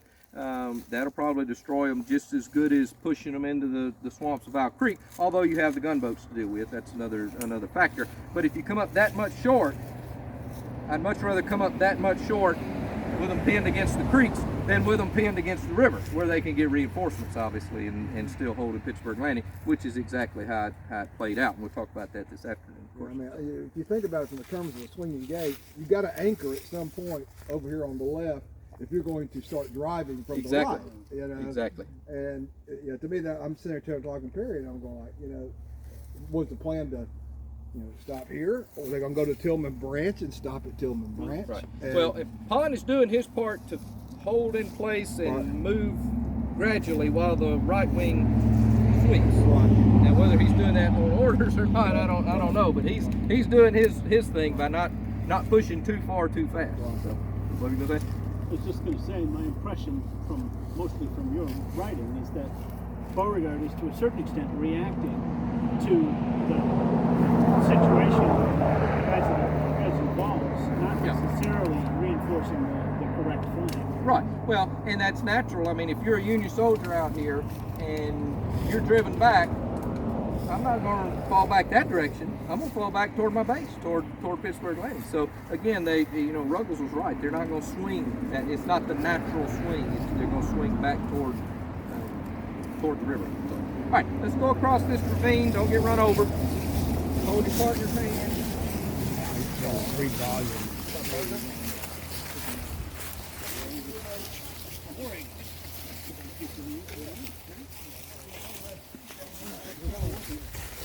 Excuse me, but are you David Ball or do you thought I didn't know you should? Hey, I gotta tell you something. Your buddy Tim.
And a quarter, but I think somebody else got more than that. He's got 3. I've got like maybe I swung my arm. I got 2.8 on mine. Okay. Mine's auto shutting off, so I don't know, whatever. All right, this is Jones Field. If you've been here on the tour, I've come across the road right here and make the bend. Pond will come through here somewhere. We don't know exactly where, but logically, basically the direction that we came across those ravines there. He'll go into the woods on the other side. We're going to skirt through this patch of just line of woods here and go in on the other side where Kepham's battery is, and make this final 4 o'clock attack in the day. But this is Jones Field where the Union reorganization takes place. In this counterattack that takes place about 11 o'clock, they're driven back here, and they reform the line. You can see the square tablet here, square here, and then as we go on forward, you can see some more right here. These are artillery batteries, Dresser's battery, and others. Taylor's battery, Chicago Light Artillery is right here. So this is where they reorganize, and this is where they relaunch or launch that counterattack, and that's what Pond and Claiborne and all those are hitting as they begin to then drive it back. So it's back and forth and back and forth and back and forth. Pond gets in on that on the very left of the process. Now, at the same time, we'll just mention very quickly the 38th Tennessee and Crescent Regiment have by this point left the Owl Creek Bridge and have moved into the battlefield itself. They come to the crossroads where the Wraith Monument is, just up from Shiloh Church. I think it's there that they actually meet Beauregard. Beauregard's standing up on a stump, saying, "Go boys, go," kind of thing. And they march on in basically down the Corinth Road, past Review Field, Ruggles Battery. They go into action right there at Ruggles Battery. Their tablets there. And eventually they get involved in the capture of the Hornets Nest prisoners in the triangle area there around the Michigan Monument, the UDC Monument, and all that. If we have time, I'm not sure, it's already 11 o'clock. I'm not sure. I thought if we have extra time, we may make a little bit of a detour down there and see some of the 38th Tennessee and Crescent Regiment stuff, but we probably won't have time by the time we get to this point and get onto the Visitor Center. So we'll just deal with our three main regiments. So so they will appear in this field. They'll move pretty much across the field. Again, still trying to keep, they are still the left flank of the Union, of the Confederate Army, and Owl Creek, of course, is still to our west over there. So nothing terribly interesting to see. But we'll mention over there, you'll see these campsites. Right. Right.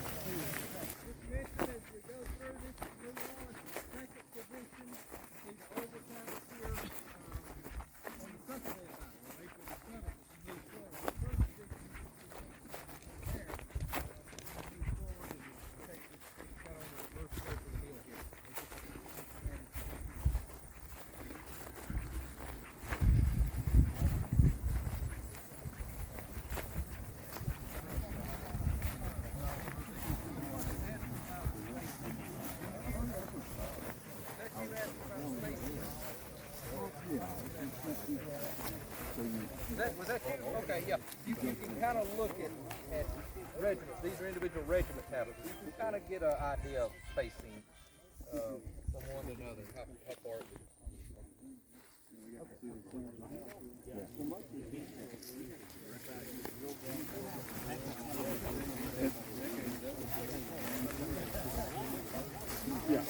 The other side of Jones Field, and you can look and see Wallace's second position. You can also see Wallace's first position here, which we're not interested in Wallace today, but as we pass things, we just note it. The other thing is Abraham Hare's brigade camps, and you see one brigade marker here. You see one, there it is right there, and then across the little valley there, you see two more up in the upper part of Jones Field. Hare's brigade headquarters, of course, right here. And if I remember correctly, there was a cabin there as well. That's the marker that says Oglesby Hare, but Oglesby is back home in Illinois. Should have stayed there at least through October, right? Because he gets shot in the neck, I believe. That's Maurer gets shot in the neck, isn't it? Yeah. They accuse Maurer of being drunk and the first day, and he gets shot in the neck the second day. And he says, "I wasn't drunk. If they'd accused me of being shot in the neck on the first day, then it would have been right on the second day or something." Anyway, we're not fooling with Corinth. Anyway. I think Oglesby went through his body, maybe his shoulder. Yeah, it was maybe near the spine or something, but they thought it was mortal.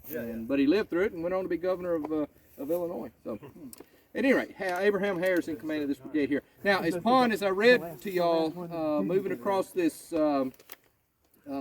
this territory and so on, and the various camps. He does talk about entering these camps, which have been deserted and gone. And then we can pinpoint, he talks about going over this deep, deep ravine, and that's the valley of Tillman Branch that we'll see here in just a little bit. Ketchum will place his guns on this side and shell the enemy over there. Pond will move through the ravine. Again, basically is the left. He's the left brigade of the army. Now there's some cavalry and so on over there that's tinkering around, but he is the last major unit on the left, and it's still a good ways over there to Owl Creek, you know, so he's having trouble holding on to Owl Creek, and there are regiments, Union regiments over there, so it's a little bit problematic. But he makes the attack across Tilghman Branch and up this ravine. I'll actually get the reports out and read to you about that. It's pretty interesting stuff. But this is not their finest hour. It's very brave hour, but they get absolutely waxed, especially the lead regiment, the 18th Louisiana. But we'll talk about all that when we get down there. When they're coming through these camps, does he lose organization with them ransacking camps? Or is there any going on? I haven't read just a whole lot about Pond specifically doing that. But I don't know. I would have to look back in you don't get that kind of stuff in the reports and so on, because no officer is going to say, yeah, I lost command of my brigade and they all went ransacking and so on. I mean, you're not going to put that in your report. But the letters and diaries would talk about it, and I don't remember anything specific for Pond. I was trying to think, a lot of temptation, but I was trying to think if anybody's been through these camps before. But I'm guessing nobody's ventured out this far. So, Confederates? For the Confederates, yeah. Yeah. So I don't see how they would. this would be ripe for the picking, you know. So I don't doubt that they did, but I don't remember a major emphasis on it, like you get in apprentices camps. There's a lookout generals of Shiloh control. Right. No. Yes.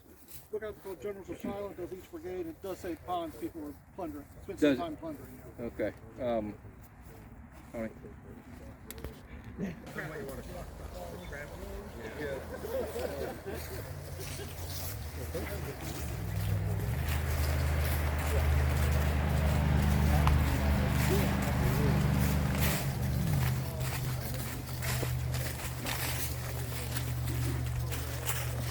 Ketchum's, I mentioned Ketchum goes online here. It says 2 guns, 4 p.m. to 5 p.m. He's supporting Pond's attack as he moves across. Let me show you the geography here.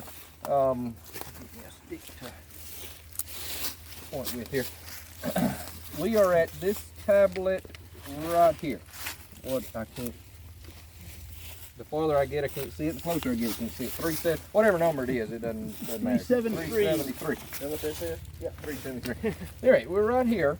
And you can see goes down very quickly into the valley of Tillman Branch. The headwaters of Tillman Branch up around, in fact, the Hornet's Nest, Burr Branch, and all of that will flow like that into Owl Creek, and we're getting toward Grant's last line, of course. Grant's last line will be behind Tillman, curving then, and behind Deal. Here's Deal Branch flowing into Tennessee eastward. So Grant's last line is basically doing this right here. So most of the attacks that we hear about against Grant's last line are Chalmers and Jackson and Gladden and who's the other one? Anderson, I think, that actually crossed Deal Branch. And you get into the gunboats and the siege guns and all that kind of stuff.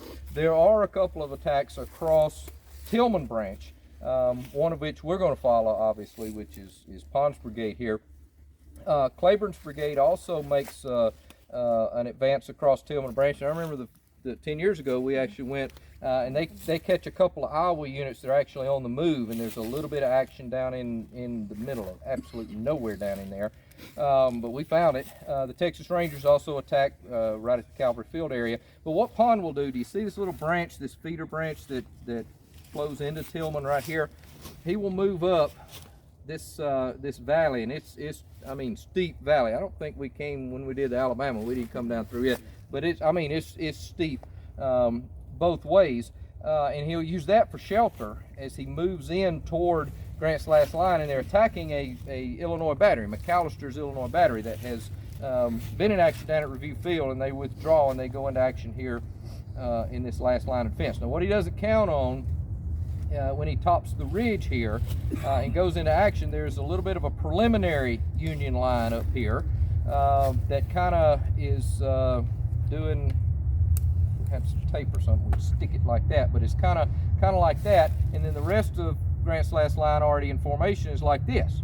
So what is Pond doing is he goes in like this. He's getting caught in kind of a vortex, you know. They're angled on his right, they're angled on his left. In this line, and we'll see it as we go up, trying to remember the units, 52nd Illinois, their monument is actually out there. 25th Indiana, 14th in Illinois, 29th Illinois, I think. But anyway, there's a little extension of the line here, creating this V, and that's what Pond accidentally gets into as he moves up this ravine and then tops the ridge there. And we'll talk about his deployment and the attack and all that, and we actually read the report when we get up there. But I just wanted to show you kind of the terrain that we're going to be seeing, these creeks that we're going to cross, and what we'll move up this ravine here and then top the hill and find that tablet, whatever number that is. Any questions here? Yeah, Tim, real quick, you know, one of the big things with Pond was all through this, he's being given multiple orders from multiple different people. Can you kind of get into that and maybe flesh that out a little? Well, I think that's indicative. Here you go. It's indicative of the whole thing at Shiloh, because you're getting orders, which you've already alluded to turn the Union left flank, right. But then they're actually turning the Union right flank and driving them back the opposite direction. His division commander is General Ruggles, which Ruggles is nowhere to be seen in all this. He hadn't gotten orders from Ruggles since earlier this morning, so he's kind of out here on his own. But it's obvious from just what I read in the report, you know, that he's been told, hold on, keep your flank on Owl Creek, but also connect with the rest of the army. But he can't do it, you know, both ways. There's just not enough men. And then on top of all that, you've got a bunch of staff officers running around giving orders in the name of their commander. And who would Bjorn, was this us talking about this last night? Ferguson will give the order to make this attack, and he gives it as coming from Hardee, who, this is not Hardee's corps, you know, but they have divided up the Confederate line into sectors, and so now Hardee is in command basically of Pond's brigade, but probably Pond doesn't know Hardee from Adam, because Pond, where's Pond been during all this? Where are these regiments in Pond been? New Orleans, right? And they only come up in late February and March to Corinth, and Hardee doesn't arrive in Corinth till when? He falls back from Bowling Green, and he doesn't get there till like late March. So whether Pond actually ever, you know, lays eyes on Hardee, probably does, but whether Hardee, you know, I mean, everybody knows the bigger general, but does Hardee lay eyes on Pond and say, okay, I know you little colonel. We got a colonel in here, I apologize, but compared to all the generals, you know, they're little colonels. So I'm not sure they recognize each other, especially you get on the battlefield and so on, and then you put a middleman in between that is not really verbally from Hardee, it's from a Hardee staff officer saying to do this. And is it just Hardee saying to do it, or is it the staff officer saying, I think Hardee would want you to do this, you know? And so when they make this attack, and we'll get into it and read the report and so on, Pond basically says, this is stupid. You know, we can see what's up there, and we're walking into a trap. And Ferguson says, no, you go. These are peremptory orders. These are non-negotiable. You go. And we were kidding last night. Who did the Gettysburg quote just a second ago? That was you, you know. Yeah. And I always get tickled at John Bell Hood when he's going, you know, he wants to go around to the right, and he Longstreet tells him to go on. He says, we're gonna need buckets to catch lead and all that kind of stuff. And he says, I do this under protest. It sounds like Bill Clinton, you know. I do this under protest. But Pond will actually say, I am doing this, I'll do it, but it's under protest. This is not a smart thing to do. And that's exactly what is going to, you know, come out when we get up on that ridge over there. That kind of what you're talking about. Pope, didn't he get involved in this somewhere, somehow? Him probably so, but you know, everybody's giving orders, and what you may be thinking about is Polk staff officers roaming the field. It could be very well that some staff officer comes along and says, well, I'm a polk staff officer, and polk would want you to do so and so, you know. So there are a bunch of staff officers. I've thought about, and I kind of moved on to Shiloh, but I thought about it would be a really interesting study to gather all the staff officer accounts that you could, and there are a bunch of them, both for Johnston, you know, Harris and Preston and Dudley Hayden and all that bunch, and there are a lot of Beauregard staff officers as well, Jacob Thompson and Chisholm and all of those, and you could probably compile a pretty good account of staff work at Shiloh and exactly how it functioned, looking not only at what they did, but also, you know, what the commanders are reporting this staff officer told them to do, you know, whether it was based in reality or not. But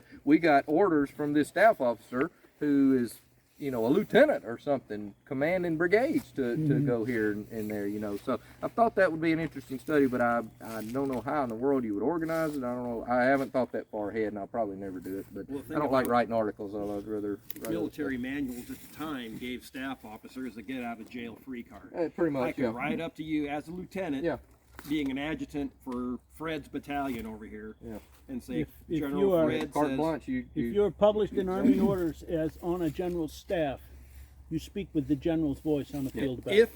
if you can prove in good conscience that general would have done the same thing had he been there. Yes. If you can say that, then it's a get out of jail free card. And that's dangerous. It is. And on a battlefield like this. So. All right. Louisiana. That's the time.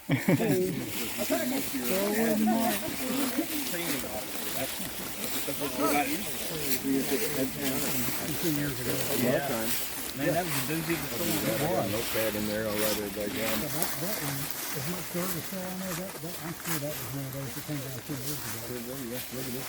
Yeah. It was some carnage. I mean, you could just see where high velocity wind went through areas, you know. Well, 2 years ago, wasn't it?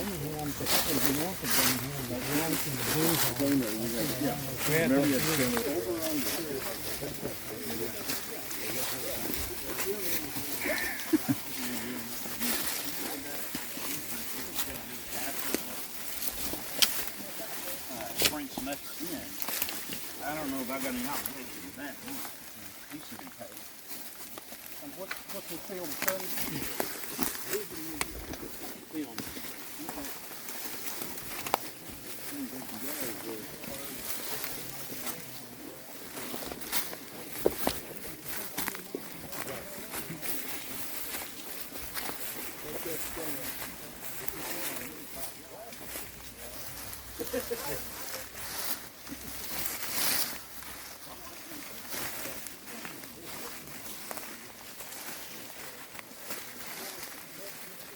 They was talking about the dominoes a while ago. This would be a good place for a domino.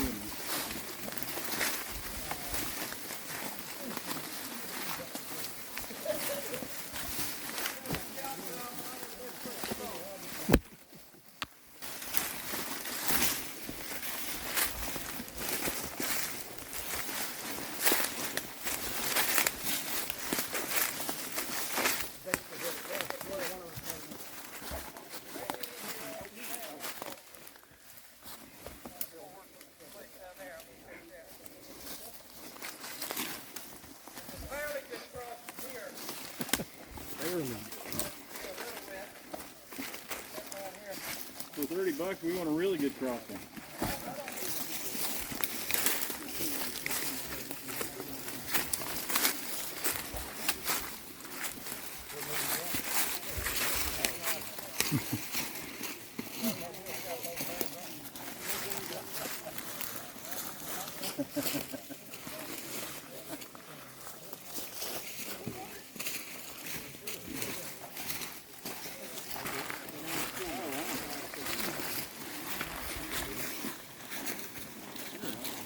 Oh, let's see. I had to go for broke. He was a great guy. What do you say? Step on that, or step right there.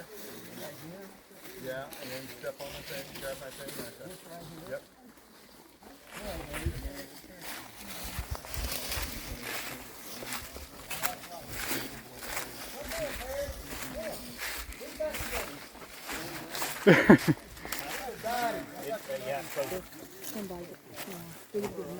Costs a lot of money to drive one out.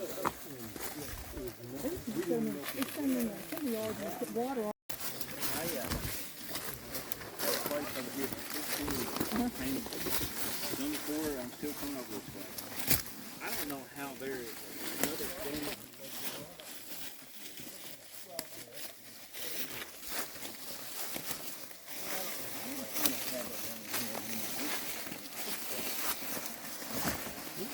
I just cut on my hands.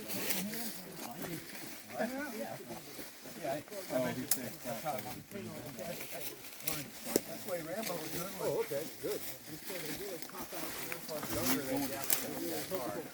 Yeah, that's what I was trying to confirm. Are we supposed to cross or are we not supposed to cross?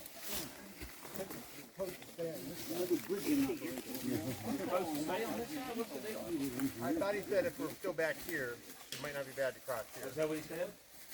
That's what I interpreted from my distance back here. And somebody else heard that. Trees and all that. Good grief. We did that under protest, by the way. Well, you joined Pond.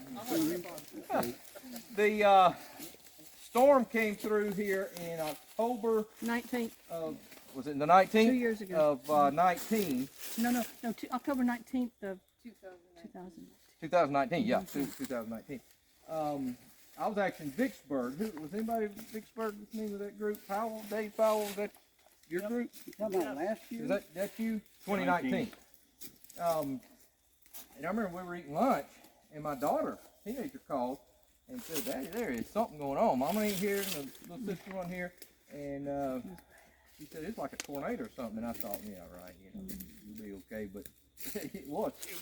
It was a hurricane, Olga, I believe, or Elna or something, whatever. That thing reconstituted the eye right here and tore up Adamsville, tore up, as you can see, the park here and so on.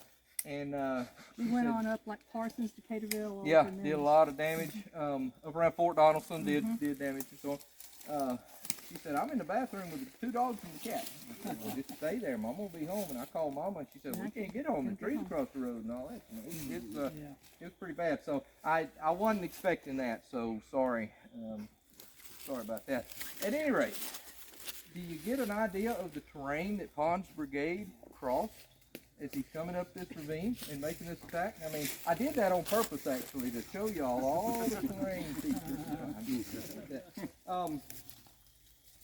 The tablet is right down here. I went all the way to the Hamburg-Purdy Road, and it's not up here, so it's right here. But we don't especially need the tablet.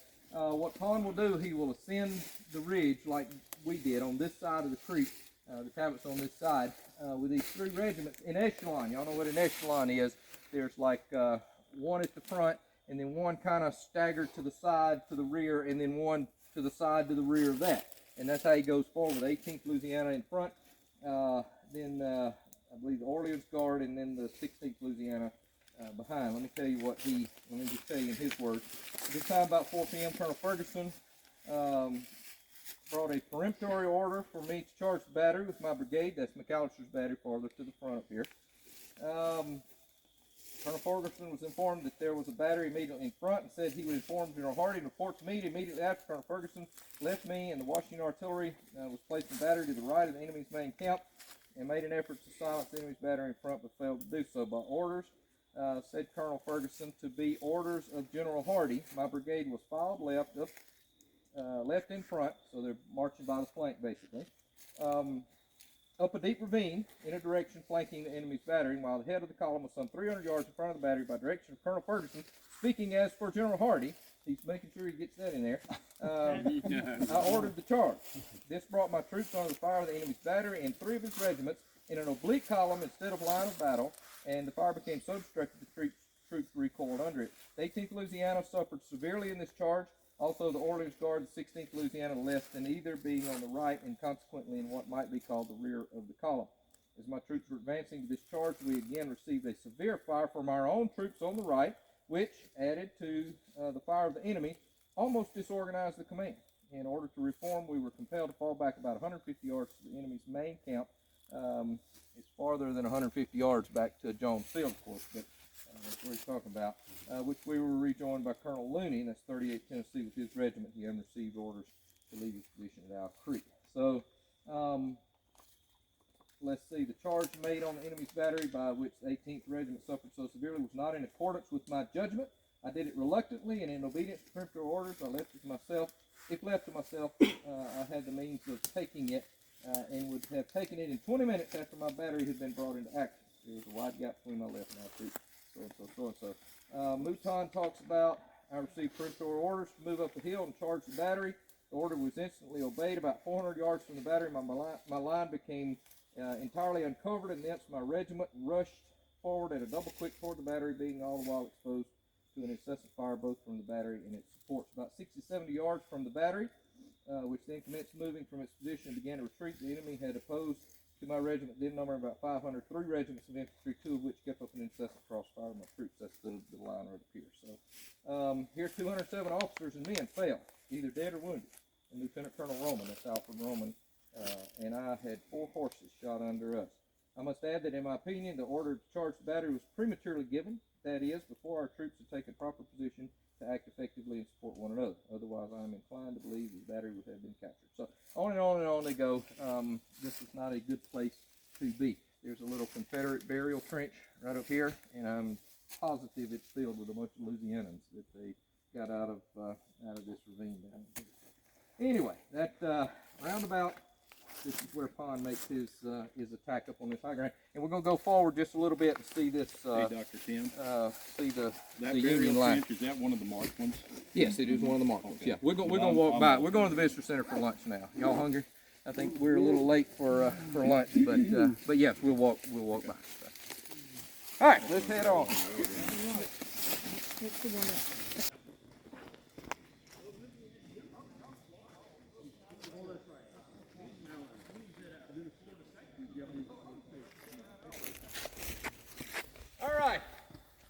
Here's the burial trench, and again, I'm sure it's mostly Louisianans because there's not a whole lot of fighting elsewhere by anybody. Maybe some of Claiborne's people down here, and maybe some.